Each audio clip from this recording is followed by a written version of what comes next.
pessoal, sejam todos bem-vindos a mais um encontro aqui no Jornadas Literárias, onde nessa série nós estamos falando sobre o teatro grego, né, em grande parte, para entendermos, né, os fundamentos da nossa arte literária ocidental.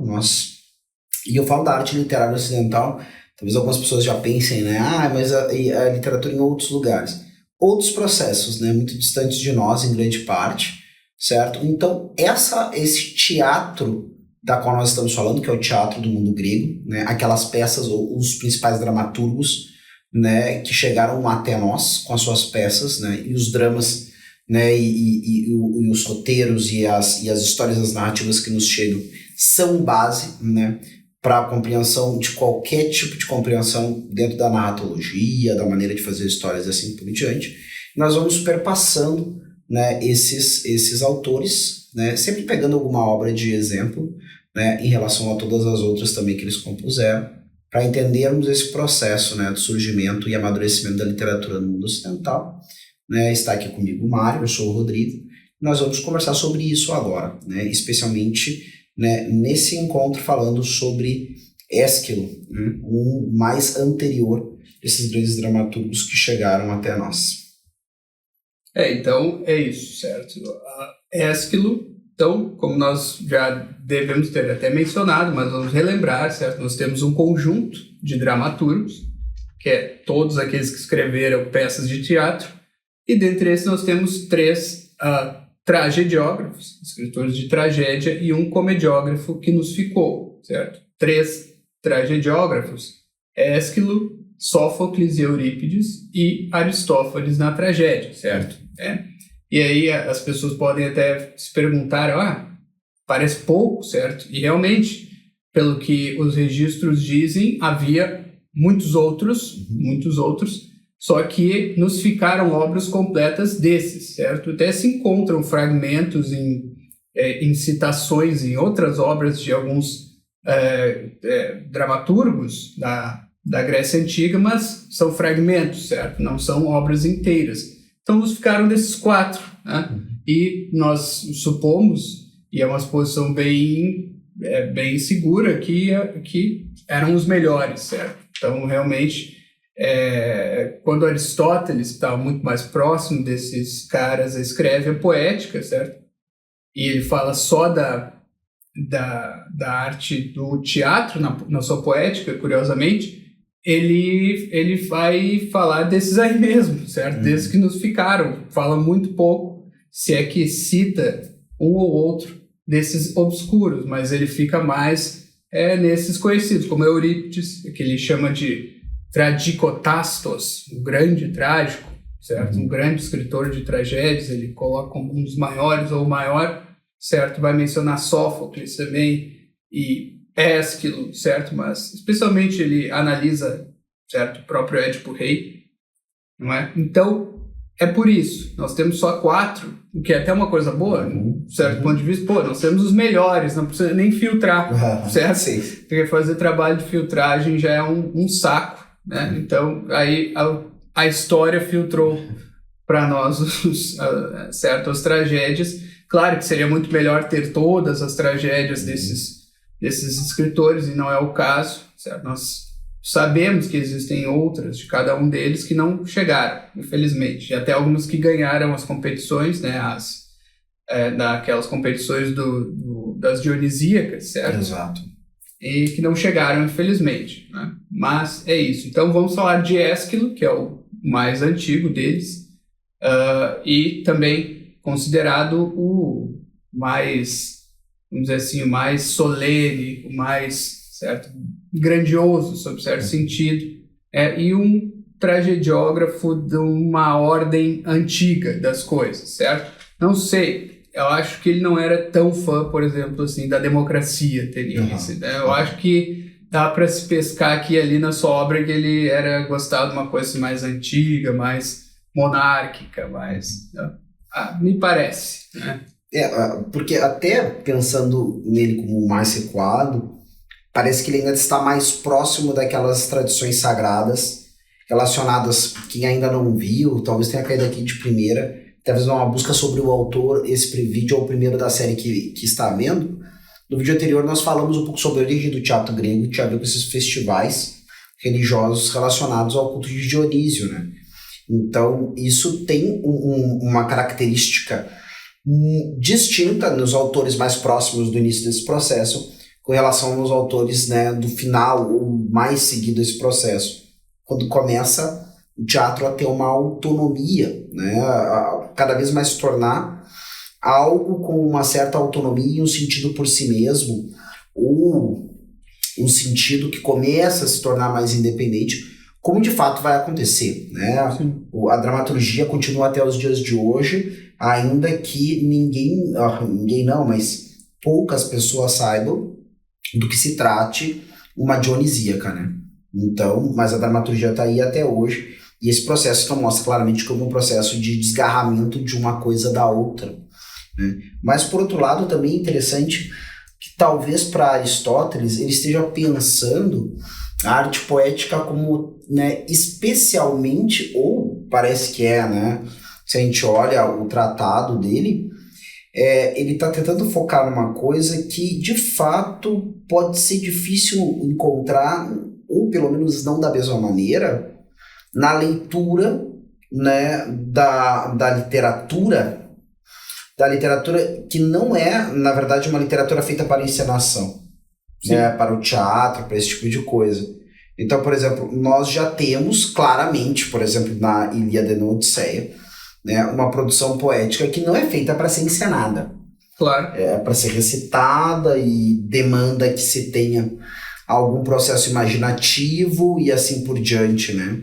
Ainda que nós imaginemos e devemos imaginar que isso acontecia em festival também. Claro, havia um festival, perfeito, certo? Onde se fazia uma leitura pública, certo? Que é o caso do teatro também, que é um evento público, certo? Que se coloca, inclusive, assim, historicamente, como uma espécie de culto também, certo? Né? Uma espécie de ofício aos deuses, certo? Que pode nos parecer estranho hoje, nós acostumados com novelas, filmes, séries, não sei o quê. Tudo isso vem, de alguma forma, do teatro, certo? Sim. Essa coisa de encenar, e a ligação disso com o culto de Dionisíaco, que era um culto do êxtase, certo? Sair de si.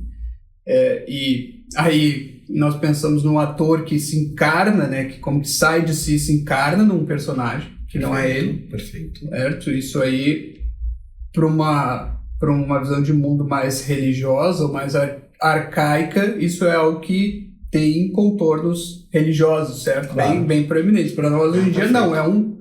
É um cara ali assalariado, certo? Que ganha um cachê para fazer isso. Ganha, se ele é famoso, ganha muito dinheiro. Domina uma técnica, né? Domina uma técnica, exatamente. Uma coisa bem fria, mais ou menos fria, pelo menos.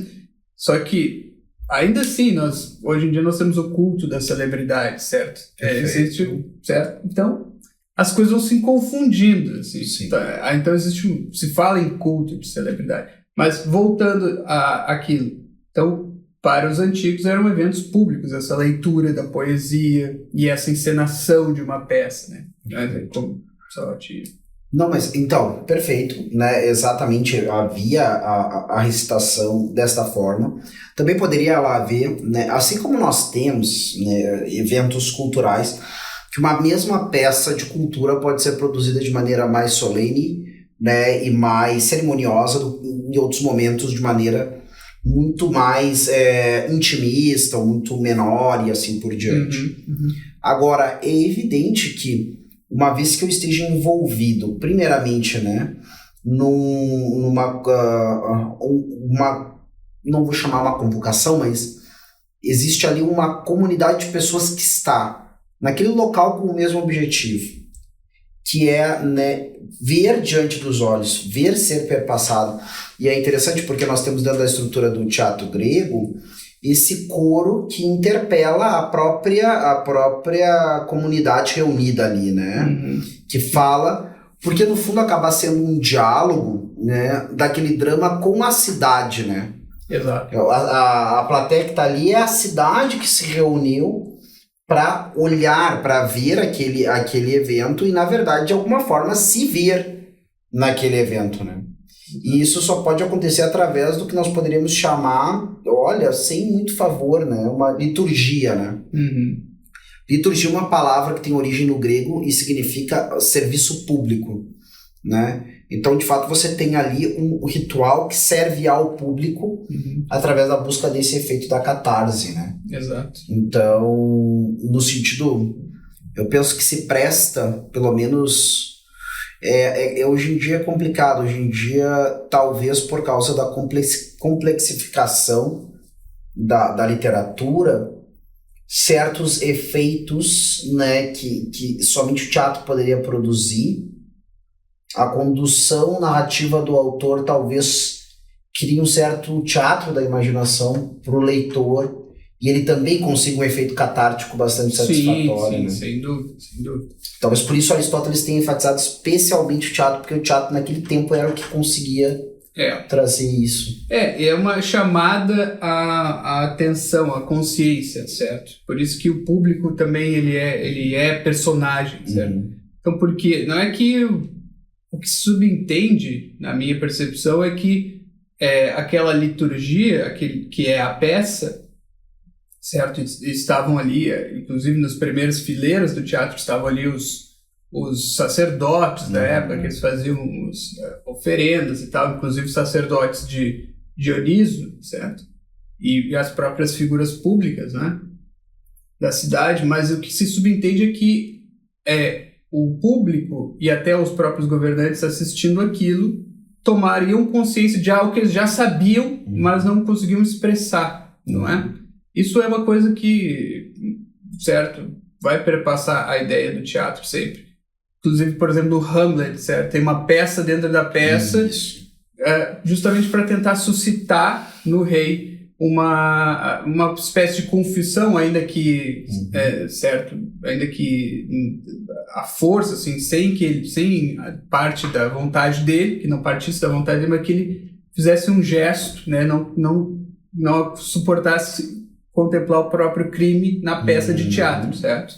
Então, nesse sentido, acho que é uma chamada à consciência por esse órgão dos sentidos mais poderosos, que é a visão, certo?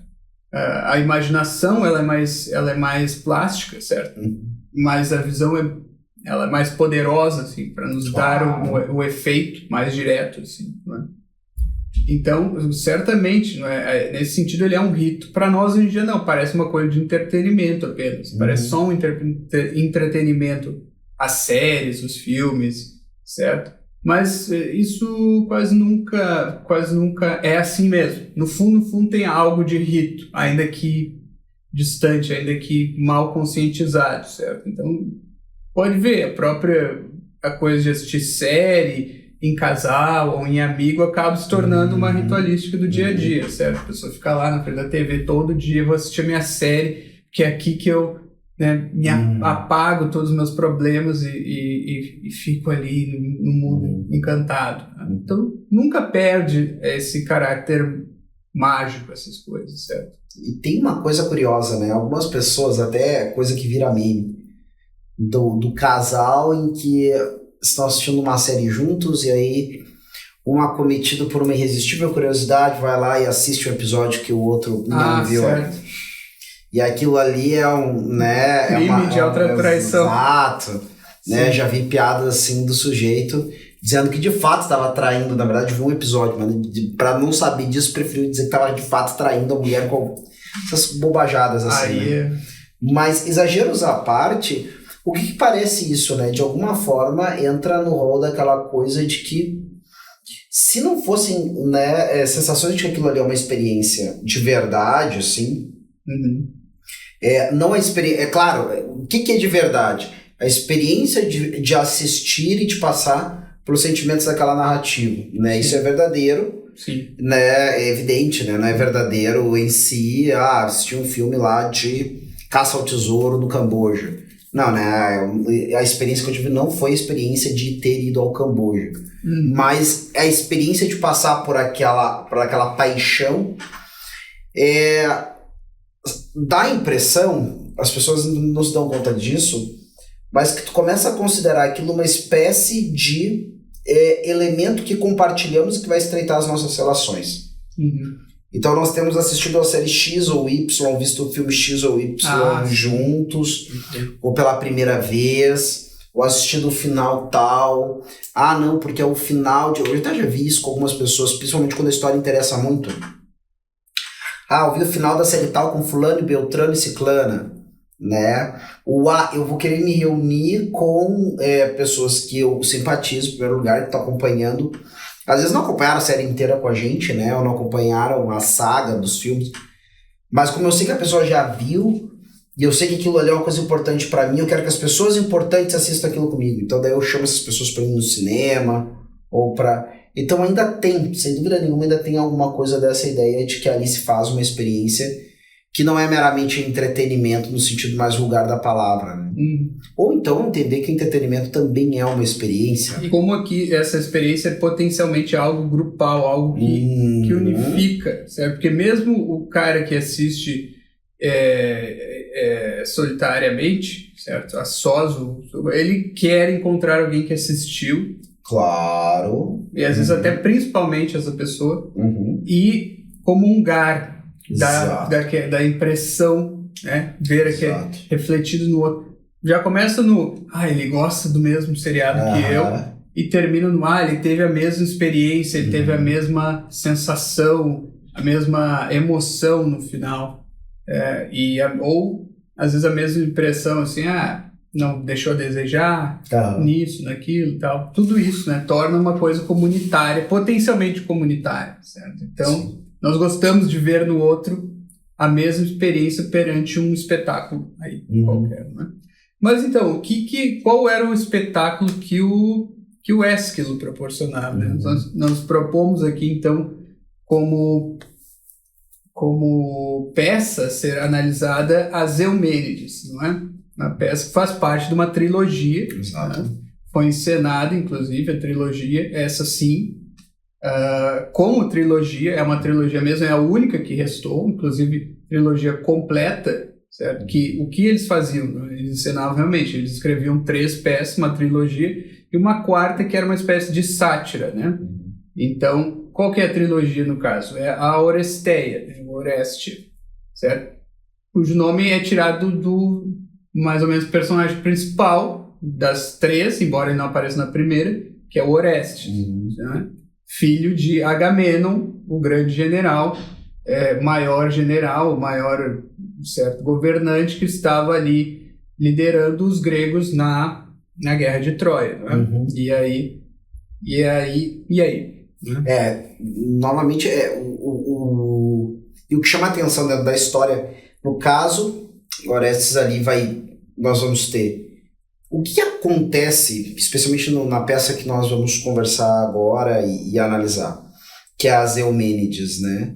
Nós temos essa figura desse personagem que está enredado numa longa trajetória, né? Ou seja, a família deles, que são os Atridas, né? A família ao qual ele pertence, né? Está enredado numa longa maldição que vem de muito tempo. Sim. Né? E esse homem, né, ele vai ter vai estar diante de um drama, que é o drama de uma mãe, né, que odeia o seu pai, ou seja, a mãe dele, que é Clitemnestra, certo? Que, diga-se de passagem, né, é nada mais nada menos do que a irmã de Helena de Troia, certo? E é casado com Agamenon, que é o grande rei, né, da narrativa da Ilíada, né, e da Guerra de Troia, toda essa complicação aí maravilhosa que a gente conhece.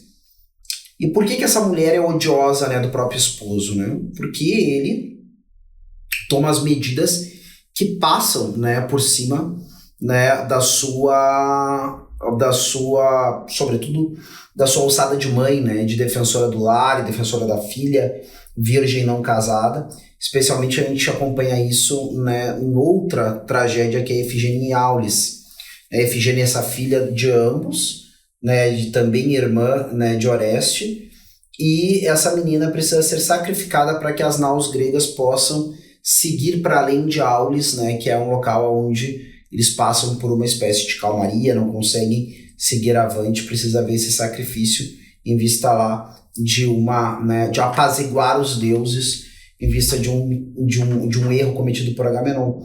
Então, ela, de alguma forma, é ludibriada para levar a filha até lá e essa filha será sacrificada. Então, isso é todo um drama que coloca ela em oposição a este marido. Então, acontece todo... E chega um momento que ela vai e mata esse marido, né? E Oreste toma, né, para si o encargo de vingar o pai. Isso aí é algo... Então nós temos, né, dentro dessa trilogia, nós vamos ter, acredito que a primeira, nós temos essa peça, ela na verdade fecha o processo, né, a da Oresteia. Exato. Nós temos duas peças anteriores, certo? Agamenon. Isso. E as Coéforas. As Coéforas, exatamente. Certo. Então em Agamenon morre. Né? Isso. O cara que é o nome da peça. Então é isso, né? Exato. O que é estranho, talvez, para quem não esteja familiarizado com essa coisa de mitos, é isso. Agamenon passa 10 anos em Troia, certo? Fazendo as suas numa guerra das mais cruentas, e aí não morre, sobrevive, e vai voltar para casa. É um dos primeiros a chegar. Outros demoram muito tempo, como obviamente Odisseu, mas outros também demoram, certo? E outros nem chegam, então a volta é muito complicada, certo? Muitos heróis morrem na volta, certo? E o Agamenon, ao chegar, então, certo? Isso é a narrativa. E a gente tem que ver que essas peças de teatro, elas eram bem contidas, certo? Elas eram um cenáriozinho ali e um evento, certo? Não era sitcom, não era série no sentido de que não era vários dias ou anos de história contada, não. É um evento, um cenário e aquilo tem que acontecer na duração de um dia, certo? Tem que ser um dia só na vida de uma pessoa em que acontece a tragédia. Tudo que aconteceu antes, isso aí que nós estávamos contando, não está na peça. Não está na peça, nunca vai estar. Exato. Né? Por exemplo, nas Eumênides, quem senta com o livro assim, pô, vou ler uma peça do teatro grego, vou ler as Eumênides. Meu Deus, quem é esse Orestes que está aqui no templo? E aí tem um monte de arpias ou fúrias com ele dormindo dentro de um templo de Apolo. Como isso aqui começa assim? Como é que isso começa assim? É bom, porque a peça é assim. É algo bem curto, assim, do nosso ponto de vista, do tempo. É algo bem curto e conciso. E que vai subentender que a pessoa conheça não toda, mas pelo menos uma linha de narrativas mitológicas, certo? Claro que vai haver pequenas menções aqui e ali nas peças, aos eventos passados, mas é coisa muito rápida, muito rasa, certo? Então nós temos que saber isso. Pô, o Agamenon chega em casa, ele chega com a Cassandra, certo? Que é a filha do rei Príamo e de Écuba, certo? De Troia. E ela é uma profetisa em quem ninguém acredita, certo? É aquela coisa bem assim, né? É até um arquétipo isso, né? Exato. O profetisa ou o profeta em que ninguém acredita, certo? Ela tem uma maldição por isso, né? Então chega lá e ela começa a chorar e começa a se desesperar porque ela sabe o que vai acontecer, mas ninguém vai acreditar nela, certo? Então o Agamenon é recebido com polidez, com solenidade de um rei que retorna solar. 10 anos depois. 10 anos depois de guerra. Ninguém tá esperando mais, não sei o quê. Tá todo mundo meio desacreditado. E aí a Clitemnestra, então, que nutriu esse ódio que tu mencionas ali por anos e anos. Anos e anos, exatamente. São várias coisas, não é só a filha, certo? O Agamenon matou os 2 filhos que ela teve com outro. Tem esposo, isso também, exato. Certo? É uma tragédia, é só tragédia. E aí ela finge que está tudo bem, não sei o que, entra aí, né? E ela já está com o amante. O amante, exatamente. E o amante faz parte, né, dessa trama de morte. Então ele entra, há algumas versões também da morte, né? Uma delas ele está na banheira e ela chega com uma machadinha e, né, acaba com ele. Outra ele está na cama, alguma coisa assim, ou é logo que ele entra. Não aparece a morte dele, certo? Na peça, certo? Ela é mencionada a gritos, a não sei o quê, e o coro começa a se desesperar, certo? Mas, não, claro, não se encena a morte dele no palco. Certo? Ele sai do palco e é morto, né, off stage, certo? Enfim, fora do palco. Então, aí isso é o que desencadeia então, os eventos dessa trilogia, certo? Morre Agamenon, certo? Pai, assassinado, rei, é um evento grave, certo? Né? Evento gravíssimo. Aí entra Orestes, né? E aí tem as Coéforas também, certo? As Coéforas, então, o que acontece é o assassinato da Clitemnestra pelo próprio filho, Orestes, em vingança da morte do pai, certo? E aí, bom, tem a questão da Electra, certo? O Orestes, ele tá no exterior durante todos os acontecimentos até então, e aí ele volta do exterior meio que às escondidas, certo? Ele não pode aparecer porque a Clitemnestra já se tornou rainha com seu amante e lá. E ele sabe que se ele aparecer lá, ele vai morrer também. Claro, certo? claro. Ou pelo menos corre o risco. Agora, exatamente. Até porque ele é o herdeiro, né, do rei anterior, né? Exato. É muito fácil que também a própria... que os anciãos da cidade queiram ele como rei, né? Exato. Tecnicamente, a mulher não poderia herdar. Exato. Certo? Passaria para o filho. Só que aí o filho não está ali. Como é que se faz? Se arranja, então, um novo casamento. E aí tá mais ou menos estável a coisa, né? E aí ele volta, então, porque tem um oráculo também, existe um oráculo do deus Apolo, é ele que o incentiva ao assassinato. Existe toda uma hesitação do Orestes, como é evidente, né, perante um ato dessa magnitude. Ele sabe que dentro ali daqueles parâmetros da religião grega, se ele cometeu o assassinato de alguém do próprio sangue, o que acontece, né? Existe uma maldição bem específica, que é as fúrias, que são divindades anteriores aos olímpicos, aos deuses olímpicos, são divindades ainda mais primordiais, certo? Que estão mais próximas daquele caos inicial. Perfeito. Certo? Os olímpicos têm aquela coisa, eles são... tem uma hierarquia, cada um tem um posto, é tudo bem dividido e hierárquico, né? É quase como se fossem os deuses da civilização. Os deuses da civilização, exatamente. Aqueles deuses mais primordiais, eles são o quê? Eles são o Deus Todo-Poderoso? Não, eles são deuses mais... Elementais, né? Das exatamente. Forças, né? A força bruta da natureza, de alguma forma, assim. E aí tem essas fúrias, são as eríneas, são os deuses da vingança do sangue, né? De quem, especificamente de quem mata alguém do próprio sangue. Vingança do sangue que clama por justiça, né? Aquela coisa de... É quase como se o sangue derramado chamasse por elas, né? Exatamente, mas né? Porque quem as invoca é o próprio fantasma. O fantasma da Clitemnestra, né? Certo. Exato. E aí, só que aí alguém pergunta, mas a Clitemnestra matou o próprio marido. Mas ela não era do mesmo sangue. Não, exato. Certo? São pessoas de famílias diferentes. E aí, então, essa maldição não se aplicava a ela. Estava ali mais ou menos tranquila. Claro que os outros deuses não gostaram da coisa, né? Em especial os olímpicos, que eram a favor do Agamenon, certo? Então, eles incitam esse assassinato da Clitemnestra, certo? E aí a gente vai notar, então, isso que acontece nas Eumênides, então, que é essa culminação, que é uma espécie de duelo de fundo entre os olímpicos contra os deuses mais primordiais, arcaicos, certo? Elementais da natureza.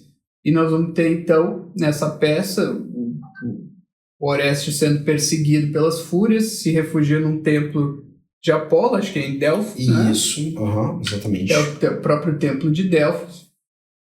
E aí Apolo toma a proteção dele e o envia para a cidade de Atenas. Exatamente. O que me chama a atenção, especialmente também falando desse porque a gente está comentando aqui, é interessante, né? Quem é que é morto? Isso, é claro, isso, como a gente tinha comentado antes, a história ela é um recorte, né? A day in the life, né? Um dia na vida, né? Daquele sujeito, mas é evidente, é uma circunstância que vai ser um dia na vida, né? Uma grande vida tem um dia, porém, assim, o navio também tem uma parte pequena que é o leme que direciona ele. Então a gente poderia dizer que esse John dia leme, né? Vai direcionar a vida dessas pessoas. E tem algo que fica muito patente, porque quem é que morre, né? E novamente, subentende-se, vamos dizer assim, né? A Marvel não tá fazendo nenhuma novidade, né? Fazer milhares de histórias, vários filmes dentro do mesmo universo. Sim. O mundo grego faz exatamente isso. Dentro desse universo, nós temos o assassinato de Agamenon, que, olha, eu vou dar uma forçada de barra aqui, certo?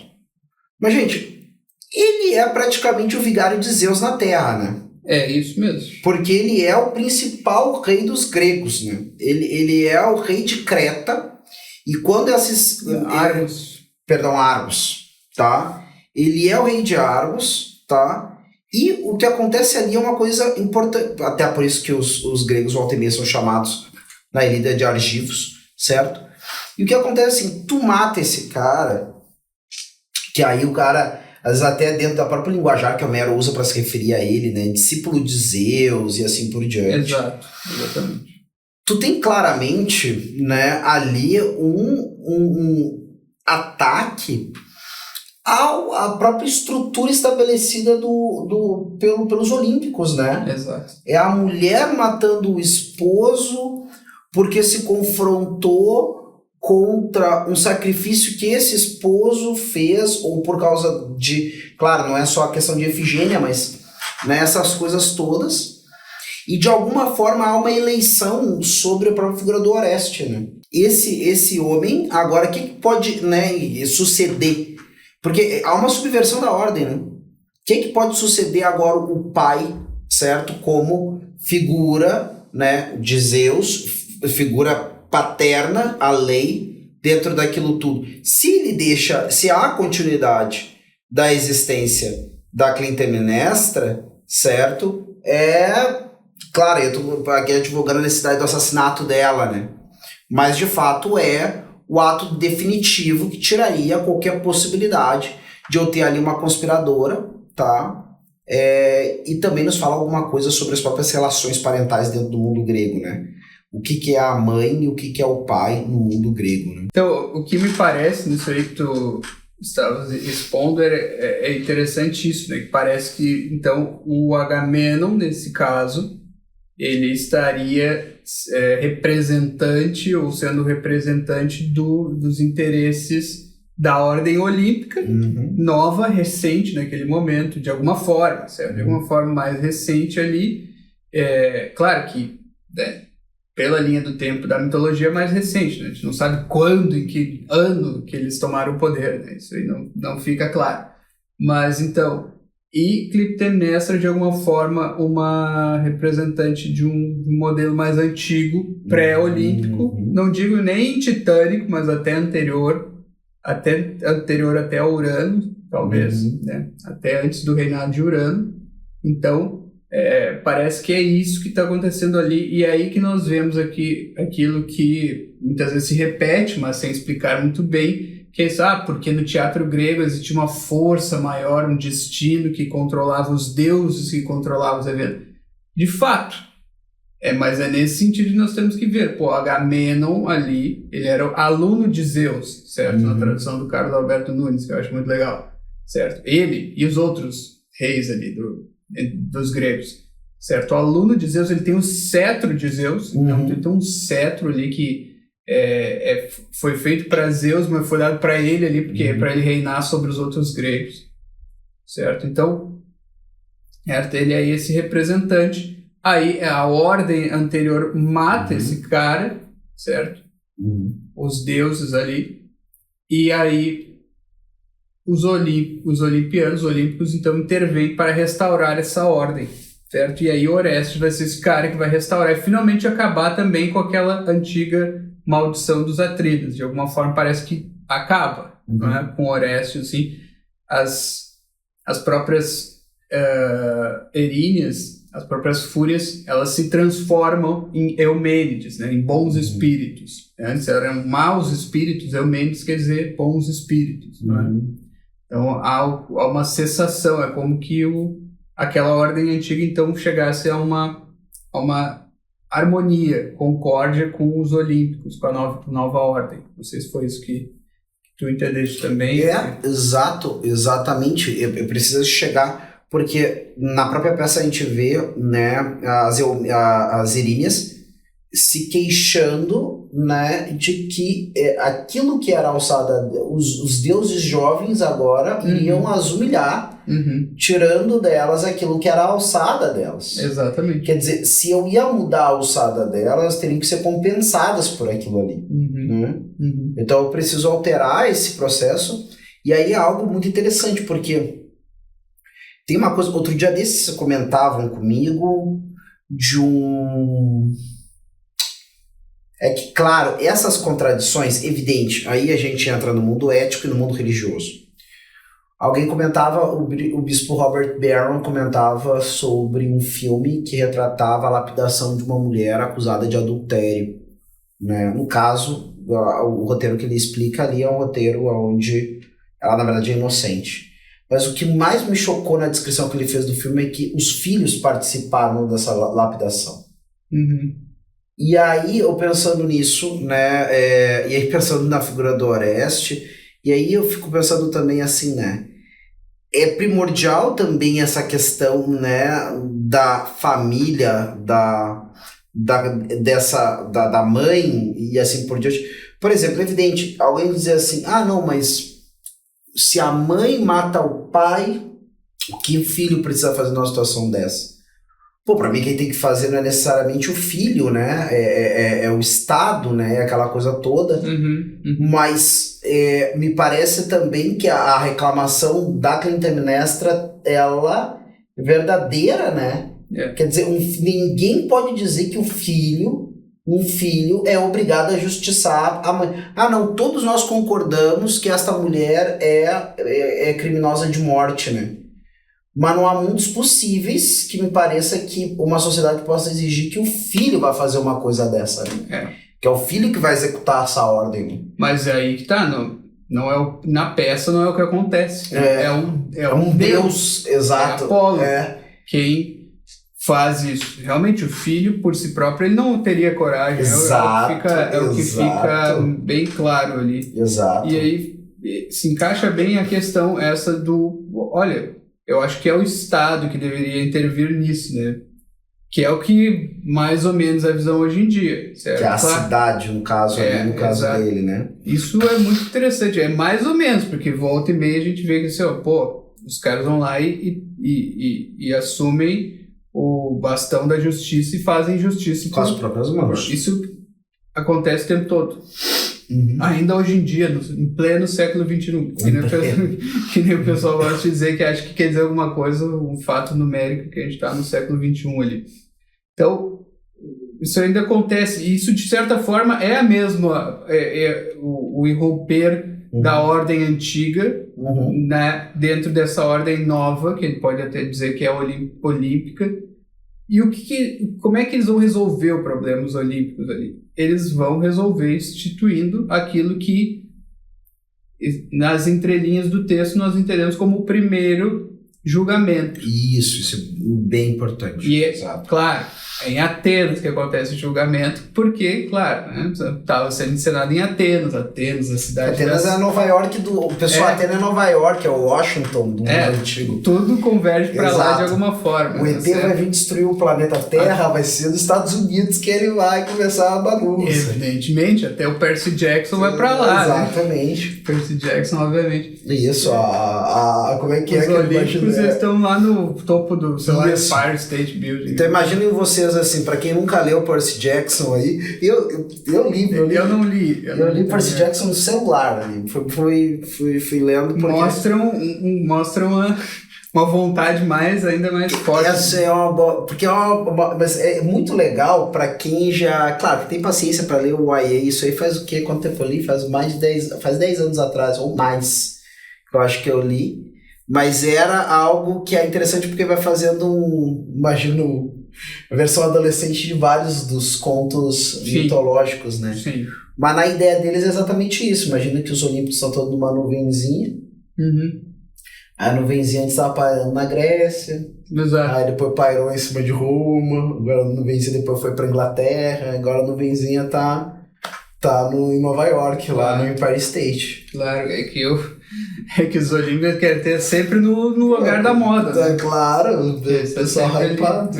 O pessoal gosta de balada, né? Exatamente, ele tem as melhores baladas. Gosta de um sushi diferenciado, né? Com sushi meio da moda, aquela coisa toda. Mas então, olha, o que acontece? É isso, certo? Nós vamos ter então o primeiro julgamento, que é presidido, óbvio, por Atena, certo? A deusa aí. Sou fã. Pô, como é que vai ser? Vai ter uma deusa melhor do que a deusa que é da justiça e da guerra ao mesmo tempo. Ela é da justiça, da guerra, da sabedoria. Da sabedoria, tudo de bom, assim. Né? Fantástico. Então ela era tudo de bom. Recatada do lar do papai, que ela não quis casar. Isso, exatamente. Virgem, né? Virgem. Todas as qualidades estão ali, né? Na deusa Atena. E então ela institui isso. Ela como que ensina os homens ali a isso. E nós temos, então, nas Eumênides, essa cena que é muito boa, certo? Esse primeiro julgamento. Então nós temos ali o réu, que é o próprio Orestes, né? Nós temos ali, de alguma forma, é o Apolo, que é uma espécie de advogado dele, não é? Perfeito. Eu não lembro, agora me escapou se o Mercúrio aparece também como advogado dele. Agora eu não recordo. Eu acredito que não, Deus está confundido. E as próprias, então, fúrias... Apolo, com certeza, porque ele é intimado como fonte, né, da inspiração. Né? Exatamente. É um apelo de Orestes que, né, ali como alguém que executou algo que foi proposto pelos deuses, né? Exato. Então ele de alguma forma ele é testemunha também, né? Testemunha no caso. E as acusadoras, então, as Erinas, as fúrias, certo? E aí, no fim das contas, há uma votação, né? A votação ali do povo mesmo, o povo de Atenas, naquela época que é pré-revolução de Teseu. Exato. Vamos dizer assim. Então eram várias colôniazinhas ali que eram... Pré-revolução de Teseu. Então, o Teseu Founder Father do... Exatamente. E aí, então, no final, há um empate ali, né? Então o júri chega a um impasse, e acontece, então, o quê? Aquela coisa famosa, né? Famoso. Que não é o voto de Atena, é o voto de Minerva. Sacanagem isso aí. Né? Porque, né, muita gente sabe, mas Minerva, ela é a contraparte. Eu não gosto, particularmente eu não gosto disso, em vista do que nisso eu sou influenciado pelo Tolkien, né? O Tolkien, ele não gostava da ideia de que, não, Atena no mundo romano se chama Minerva. Do Tolkien não, tem Minerva e tem Atena. São duas figuras distintas, ainda que elas sejam semelhantes em muitas coisas, né? Só que a experiência, né, de um romano com Minerva não é a mesma coisa da experiência de um grego com Atena, porque uma coisa é o romano, outra coisa é o grego, né? Isso é interessante. Nós podemos até falar de um certo sincretismo, ecletismo, mas realmente Minerva não pode ser Atena, materialmente falando, a mesma pessoa, porque Atena, ela, sei lá, ela é aquela deusa que vamos dizer assim, protetora da cidade de Atenas, não é? Exatamente. Mas os romanos reconhecem Minerva como a deusa protetora da cidade de Atenas? Não, é um outro nome, eu acho. Eu acho que isso não vai encaixar perfeitamente uma coisa. Elas representam as mesmas coisas, elas presidem as mesmas coisas na realidade, mas não é a mesma, certo? É um sincretismo, tem até o nome, interpretatio greca, que é a interpretação, né, de que um deus é o mesmo que o outro, mas não sendo, né? Não sendo, de alguma forma. É evidente aqui também que, não, eu vou dizer assim, não, então vocês estão considerando elas como divindades reais. Não é o caso, né? E eu não vou entrar nem no pormenor metafísico que algumas pessoas querem entrar, querendo atribuir as divindades gregas a outras entidades puramente espirituais, né? Mas o que eu quero dizer é isso. Se a gente pega e, ficando no âmbito meramente artístico e poético mesmo, dessas divindades como expressão de uma experiência própria desses povos, a gente passa por cima, né, de diferenças que são muito importantes para que nós entendamos. Às vezes a gente, por exemplo, quando fala de civilização greco-romana, a gente esquece que existem diferenças assim dramáticas entre a maneira de encarar a vida, a civilização, as instituições por parte dos romanos e por parte dos gregos, né? Sim. Então, ainda que exista um patrimônio comum, como é claro e tudo mais, né? Sim. E que talvez tenha sido a parte mais importante, né? O patrimônio comum, talvez justamente é o que chegou até nós, porque era o que era mais importante mesmo. Esse dia eu estava lendo o livro do Ortega y Gasset, que é o Meditações do Quixote. Ele disse que Roma não produziu nada. Certo? Tudo é grego, tudo que eles têm de bom culturalmente é grego, e até de segunda mão, uma crítica até bem dura que ele faz ali, né? É o único gênio que eles têm, segundo o Ortega, é o do direito, mas mesmo isso é derivado de... Talvez eles tenham desenvolvido mais o direito que os gregos, e isso eu acho que é meio que fato, mas ainda assim com grandes débitos aos gregos, nesse próprio ponto, que é o dito ponto forte de Roma, né, o direito romano. Mas enfim, então nós temos esse julgamento que Atena, como constituidora do julgamento, se arroga o voto então de desempate, e realmente chega-se a um empate. Ela desempata a favor de Orestes, certo? As próprias Eríneas, elas reclamam um pouco, mas acabam... Aquela choradinha. Acabam se suavizando no fim, pelo menos, né? Porque existe uma promessa de celebrização delas naquele local, né? Exato. E aí constitui-se um bosque ali, o bosque das Eumênides, né? Exato. E nós vamos ver, inclusive, no próximo episódio, quando nós falarmos de Édipo, porque vai aparecer. Isso, exatamente. Certo? Então, para ver como essas mitologias estão muito...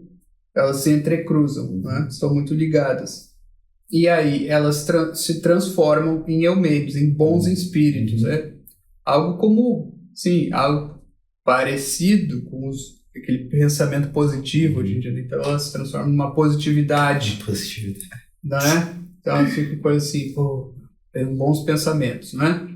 E assim acaba. Então é claro que a leitura dessa... Aqui nós temos uma síntese muito abrangente. Mas a leitura dessas obras rende muito mais, certo? Verso a verso, ele tem cada imagem maravilhosa, tem cada sugestão poética e muitas coisas assim, certo? Até algumas coisas enigmáticas, um tanto quanto obscuras, certo? Que fazem nós tentarmos... O que ele está fazendo referência aqui? Tem alguma... Certo? Tem algum mistério, tem alguma coisa... Então é uma leitura riquíssima, né? Nós fizemos aqui um grande resumo, certo? O pessoal ter essa visão ampla da obra, dessa trilogia como um todo. E é isso, né? Certo? A coisa acaba com uma instituição de uma espécie de civilização. Exato. Assim, guiada não pela paixão pura e simples de vingança, frente a um crime, a um ato hediondo, mas a uma espécie de... Não, nós temos que ser razoáveis. Antes de punir, nós temos que fazer uma avaliação, nós temos que fazer uma investigação, ver caso a caso, né, certo? Qual foi a razão de alguém, qual foi a razão do Orestes matar? É porque ele queria matar alguém? Ele era um assassino frio? Não foi isso que aconteceu. Então, fazer toda essa avaliação que se transforma, então, num julgamento, né?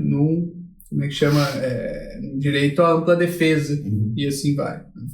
Então é a razão que se sobrepõe a tradições e aquela corrente mais animalesca, certo? Perfeito. E o último detalhe que eu diria assim, né, tem um detalhe em Atena, só para deixar muito claro, né, Atena, porque quando tu fala da vitória da razão, isso aí me ocorre, nós não podemos nem sonhar em querer tentar fazer paralelos, né, do pensamento da teologia cristã com... Nem pensar que eu digo assim, de maneira material, tudo é muito limitado e nada funciona direito. Da teologia cristã, teologia no sentido mais alto da palavra, né, teologia trinitária, as pessoas da Trindade, e o mundo grego. Mas tem uma coisa que tem uma certa semelhança, né? Se a gente pensa na Santíssima Trindade, o Filho, na verdade, é o próprio Logos, né, da essência divina, né? Ele é esplendor do Pai, né? Ele é, né, a palavra, né? A ordem que promana do poder paterno, né? E Atena, ela também, em algum grau, é quase pensada assim pelo mundo grego. Se nós pensarmos que quando Zeus devora, né, a mãe de Atena, grávida dela, né, e depois Hefestos precisa abrir a cabeça de Zeus para que Atena saia já adulta e é armada para a guerra, essa sabedoria reputada a Atena, no fundo, existe porque ela viu os pensamentos de Zeus, né? Sim. Então, no fundo, sempre quem está ali nessas histórias é o pai, né? É Zeus, que ali faz a sua presença reguladora, ordenadora, através da sua filha, que é a manifestação do seu pensamento, né? De alguma forma, até repositório do seu pensamento, porque talvez dá a impressão que a cabeça de Zeus estava cheia demais do pensamento do universo, né? E aí, Atena, quando é parida, né, é quase como um repositório da mente de Zeus fora de Zeus. Zeus agora não tem que carregar toda aquele peso. Tá falando, né, isso, tu tá pensando no Dumbledore tirando... Entendeu? Mas claro! Tirando como não? as memórias dele e colocando na penseira. Porque se assim não fosse, né, por que Zeus busca o conselho de Atena volta e meia em mais de uma narrativa, né? Sim, claro. Vai lá e trata com ela, né? Como se de alguma forma estivesse nela algo que necessariamente não está mais da mesma forma nele, mas é algo que pertence a ele, né? Sim, até por isso talvez a virgindade perpétua. Exatamente. Eu nem vou entrar no mérito, né, do papel, né, da castidade em relação às disciplinas relacionadas ao intelecto, né? Claro. Todo homem, toda mulher que quer pensar com clareza deve fazer baixar as suas paixões, né? E a gente sabe que uma das que mais atrelam, né, as potências do intelecto são as paixões relacionadas ao sexo e à significação humana do sexo, que nunca é só a questão venérea, né? Sempre as coisas para se tornarem palatáveis a nós, elas precisam ser civilizadas, né? Então a gente bota toda uma implicação civilizacional naquilo ali. Então de alguma forma a gente é instado também por essa figura de Atena também, né? E quem tiver alguma dúvida disso, que vá filosofar num baile funk. Exatamente. Exatamente. Que tente, né? Eu até acho que se a pessoa for tão pura quanto um Santo Tomás, São Boaventura, ela até consiga, assim, pela própria força da sua santidade, certo, estar ali e não estar no meio daquele caos. Mas nós, pessoas normais, certo? Exato, né? Não vai conseguir. Geralmente não vai conseguir filosofar no baile da gaiola, porque o pessoal funk, já vai na intenção de, né, não filosofar. E o baile funk, ele é como Atena, não é? Porque, assim, ele é uma exteriorização, só que não do cérebro de Zeus, mas do baixo ventre. Exato. Que também tinha muita coisa pululando ali, né? Exatamente. Que é outro no dia que fosse um baile funk, não era, mas a gente pode usar a imagem ainda assim, com um toquezinho de galhofa. Assim. Isso é mais pra Vila do Urano. Mas o professor Moreno, ele comenta isso, né, de que Zeus justificava que esse espalhar a semente dele pelo mundo era para ajudar a aparecer heróis grandes insígnias, né? Claro. O mundo precisava de mais gente boa, né? Então ele ia lá colaborar. Que maravilha. Mas então, bom, acredito que chegamos ao termo, né? Conversamos sobre os assuntos centrais, periféricos. Exato. Né? E quase periféricos do periférico. Na periferia mesmo.